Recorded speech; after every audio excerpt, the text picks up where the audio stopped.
Okay, a couple of things. One, you heard Joe and Isaac. They are the youngest. They really got the majority of the benefits of a no-rules environment, but they're kind of biased because it's their life, right? So it's not necessarily saying that the no-rules environment is the best type of environment to provide. It's just what they have experienced. In terms of a parent, so this is a difference, and this is what they have seen and we have observed in our family.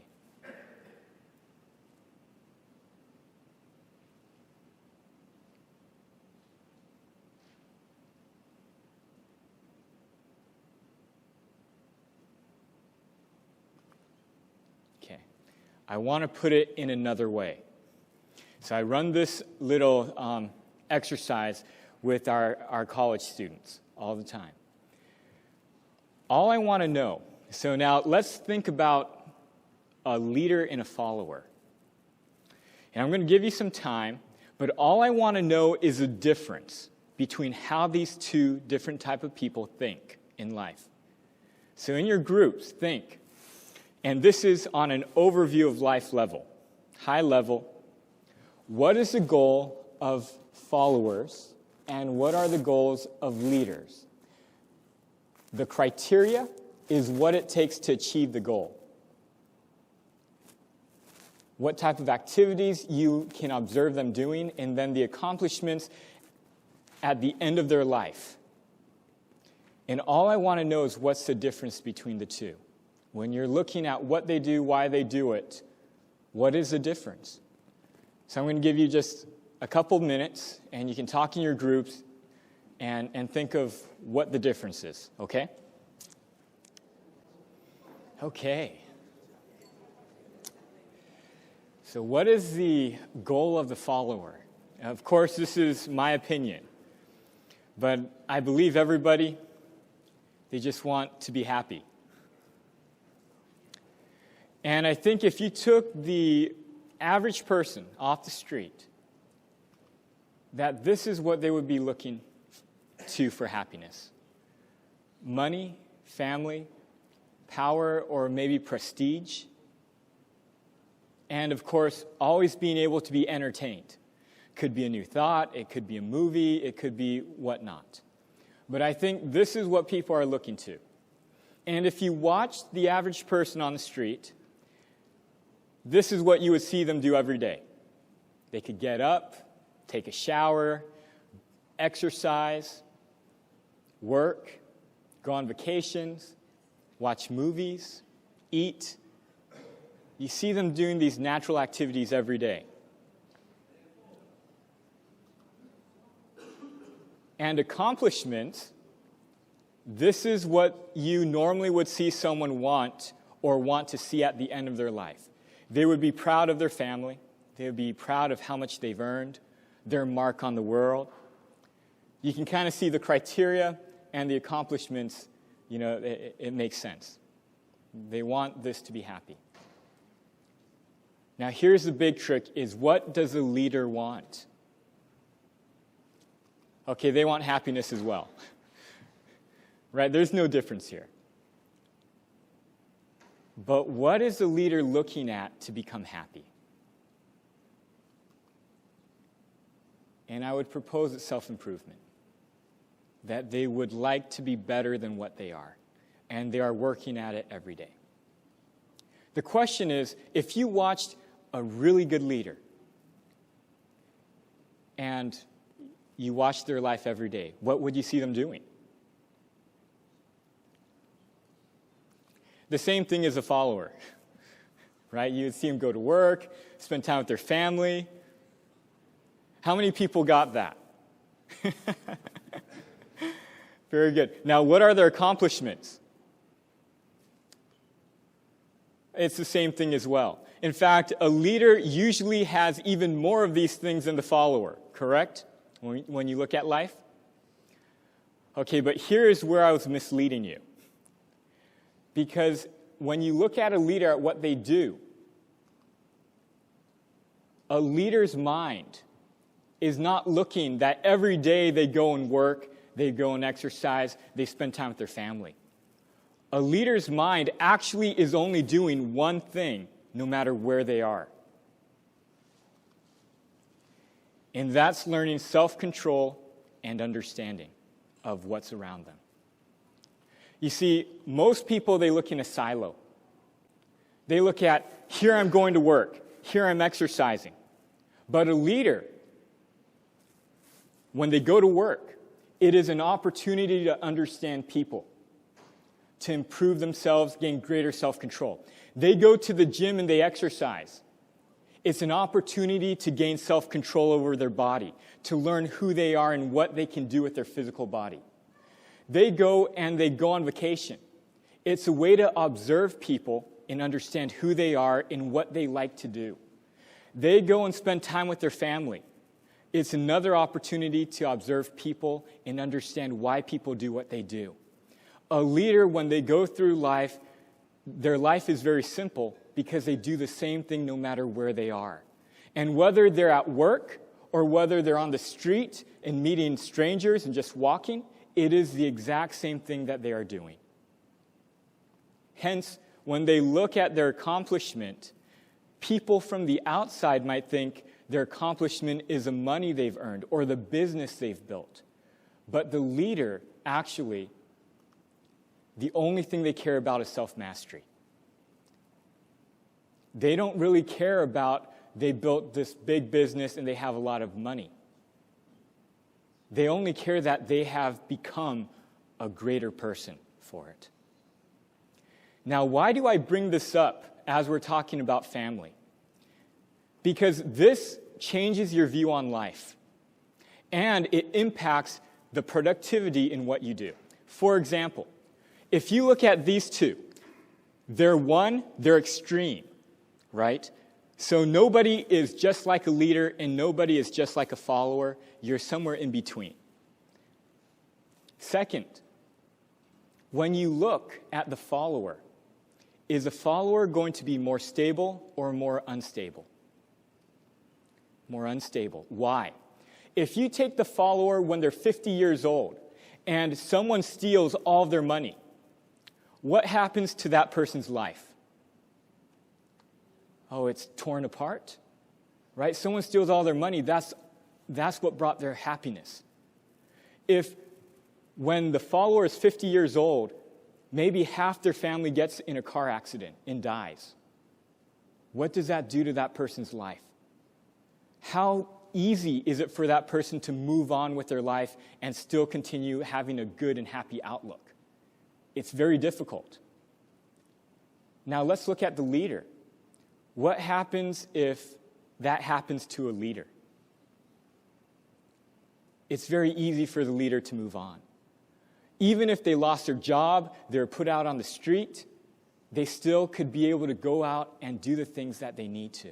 And they still could have a good, happy, uplifting attitude about life. Because nobody can take away what the leader is wanting to gain. They realize that they are in full control of it. Now let's change this. Let's make an organization here. So we have a productive organization and a non-productive organization. Let's look at the automobile industry. Maybe let's look at the American automobile industry, like Ford and Chrysler. And let's then look at the Japanese, because Japanese are really good. No bias there. No. Toyota, Honda. There is one point in history, around 1990, 2000, that the Japanese automakers became very, very good. And what was the reason? It was because of a man named Edward Deming. How many people know who Edward Deming is? He is an American. He went throughout all of America telling all the auto manufacturers, you have to change what you're doing, because in the future you're going to run into major problems. What were they doing? They were looking at money. They were looking at trying to gain mass or trying to increase their business. They said, all we're looking for is to get people to buy our product. We just want profit. And Edward Deming was trying to tell them, you shouldn't focus on the money, you should focus on what? on the quality. And so since no one listened to him, he went across the Pacific and he went to the Japanese automakers and he got them to buy into what happens if every single day the only thing you're thinking of is quality, trying to improve and make more efficient what you're doing. Well, you think about a person's life. If you, every single day, are only trying to improve your quality and improve what you do, after 50 years, how much value are you going to have? You will not have enough money, or you will not have enough space to put all the money that people will give you when you actually have something of worth, right? And that is actually what we tell all of our college students today.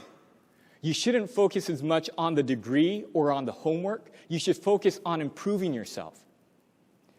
You shouldn't focus on the event you're going through. You should focus on how you're looking at it, improving yourself. When you look at the rules and the no rules environment, what are we looking at as a difference? The difference here is in the rules environment, you're focusing on getting someone to do a specific action. You have to do your homework, or you can't stay out late, or you can't do this.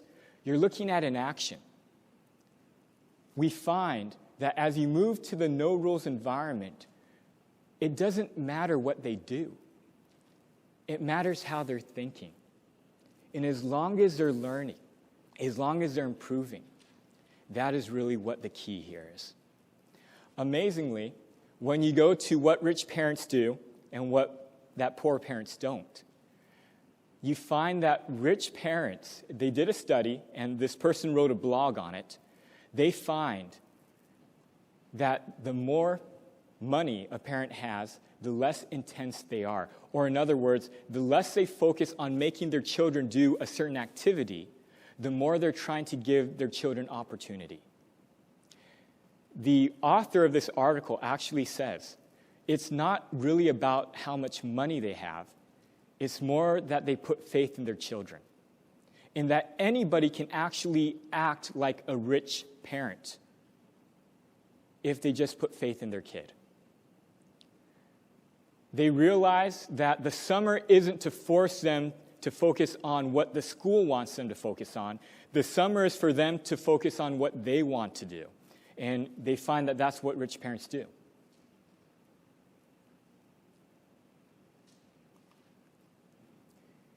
And so the observations have been this.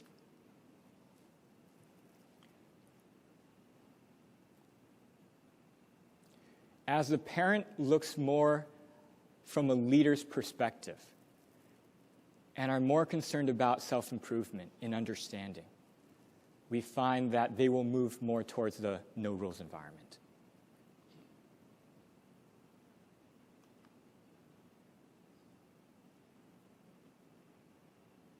Okay, I'm going to go through this pretty quickly, so please try and stay with me. If you're really confused because I'm going too quickly, raise your hand. But all I want to do is tell the difference between the rules environment and the no-rules environment. And I'm going to use the Kashiwagi family as the example. First, we look at the environment. When the family first started, it was a rules environment, and it moved to the no-rules.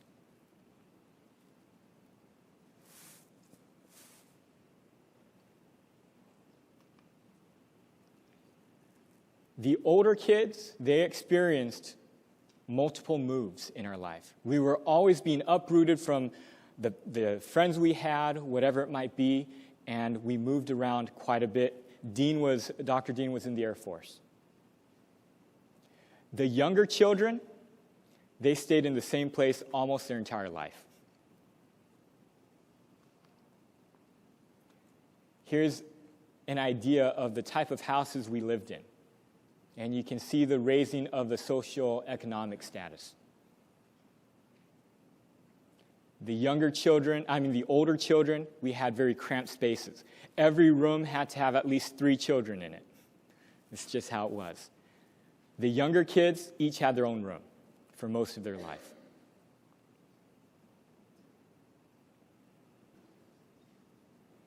But you can see the change. And just to kind of give you a visual, this is where we started from, and this is what it is. This is the room we had to play in. This is the room now the grandkids have to play in. This is a workspace that we have now, and this is kind of the workplace that we had then.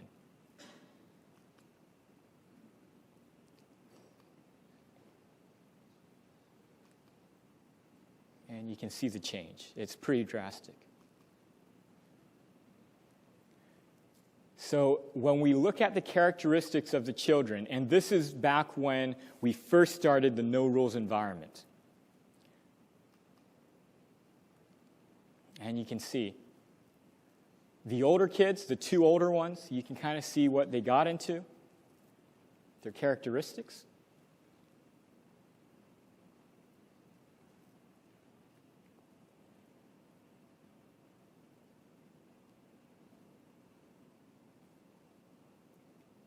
And I have to say something about Aaron.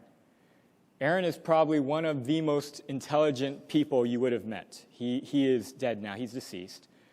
But when Aaron was in, I believe, the 3rd grade, his teacher wanted to ban him from reading because he was caught with his textbook, and it looked like he was paying attention, but when she asked him a question, he couldn't answer it. So she went over and looked at it, and they found him reading a novel inside the textbook. So he really wasn't paying attention. She opened his desk, and he just had tons of books in there that he had been reading while he was supposed to be paying attention in class. So the teacher decided he needs to be punished. He shouldn't be able to read. Now, I don't think Dean agreed to that, but that's the type of person Aaron was. And he never really wanted to participate in the education system or his homework or whatnot. But he was very smart.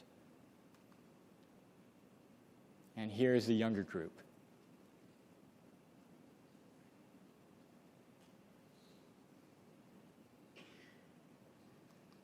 And here's the comparison.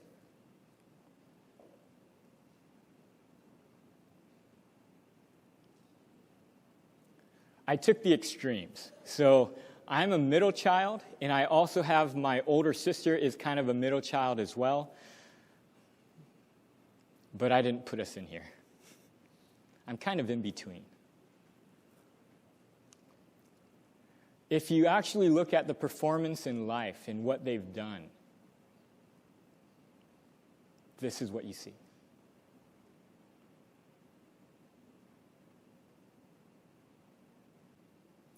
Here's the diet.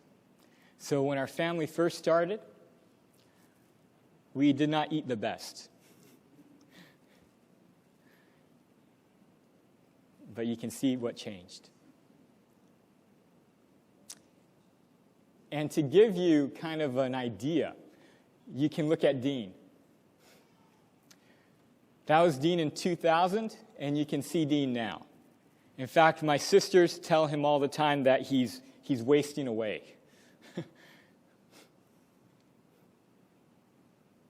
Even today, Dean watches his weight. Dean's still trying to lose some weight.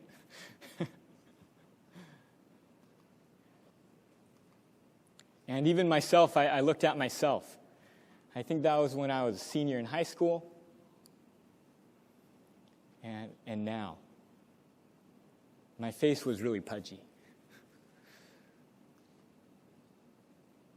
Okay, I want to give you guys some time to look at this. And so I'm going to leave it here for a minute so you can look at what I did was I put the rules characteristics of the system, I put the children's characteristics, and then I put the environment factors so that you could see them all put together. And I'm going to give you some time to look at it, and in fact, if you would like to discuss it with your neighbors, you can even discuss what's on there and what you think about them. Okay, now I'm going to show you the characteristics of the NoRules environment. Now, one thing to remember is that this is what it is more like now. Even the older kids have become more like this as well. So as the environment changed, the younger kids, this comes naturally. The older kids, they actually become more like this as well. This is comparing in relativity from the younger kids to the older kids, right? This is the younger kids more, and this is the rules is more the older kids. Okay, now moving on. You're not going to be able to see this, but I wanted to show you what Dean does in his free time. He looks back all the way from when the first child was born, all the way till 2006. This was done a little while ago. But he rated himself on every characteristic. And what Dean's observation is that the child matches the environment, matches what Dr. Dean was thinking at that time in his life. And so if you want to know who Dr. Dean is, who he was, if you meet each one of us, you'll get a good idea at every period of his life.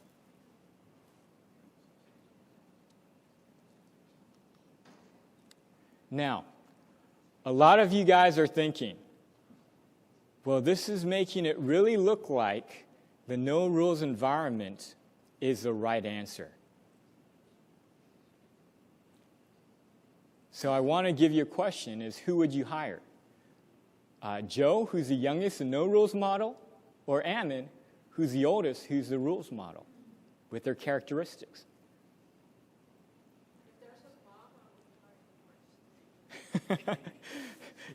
Exactly. And so what I want to do is I want to give you the scenario, right? You see, a lot of people think when we display this that we're trying to tell you that if you have the rules environment that you are not good or wrong. But that is not what we've come to the conclusion of. We have found that the environment matches the individual, meaning that someone who's more brash, someone who's more likely to like high-risk activities or violence, whatever it might be, they are more likely to be in a rule-oriented environment. And someone who is more naturally inclined to do what people think is the right thing, they will naturally be more gravitated to the no-rules environment. It will be conducive to who they are. But when it comes to who is more valuable in life, well, yes, that depends on the situation. And in this case, I would go with you. If it's disarming a bomb and being in an EOD environment, an explosive ordnance division environment, I would definitely hire Ammon. If you need to know about guns, I would talk to Ammon. If you need to know how to survive with nothing, I would go talk to Ammon.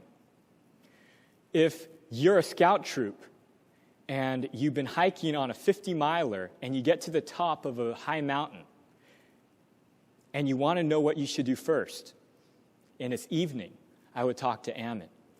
In fact, Ammon came with my scout troop, and he pretty much saved us because our leaders had never done it before. And so we're up on this mountain. It's beginning to be nightfall, and Ammon is the only person building this huge bonfire. And everybody else is trying to get their tents up because we see it's going to rain. So my leaders are looking at Ammon, and Ammon is like 18 years old at this time. They're looking at Ammon saying, "What are you doing? You should be making your tent because it's going to rain." And Ammon said, "You guys don't know what you're talking about. I'm going to build the hugest fire that I possibly can." And we all wondered why. It ended up happening that the tents didn't do anything. The rainstorm was so violent that everyone's tents were knocked over. And the rain was so hard and so much that it soaked everybody's tent. And the only thing that saved us was there's this huge bonfire that couldn't be put out from the rain because Ammon had built it so big and had so much firewood that he kept throwing on it that the rain couldn't put it out. And it's the only thing that everybody kept warm on because everybody got out of their tents and stood by that fire so that they wouldn't freeze. It was the most amazing thing I ever saw in my life. But Ammon is the way he is because of who he is.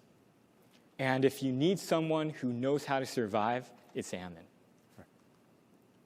Now, what about a college classroom and who should be a teacher, I would pick Joe. One, Ammon is not politically correct.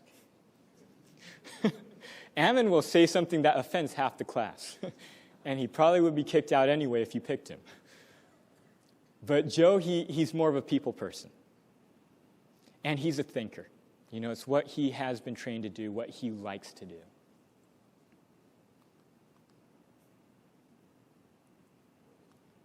And so the conclusions here, the person is equal to their environment. The rules or the no rules environment, neither one is better or worse. It's just what it is. Now, if you want to talk about efficiency, though, definitely the no rules environment is a more efficient environment. It will take less resources to do. It will enable people to do what they want to do quicker. And depending what type of child you have and who you are will depend on what you want to do, we have found.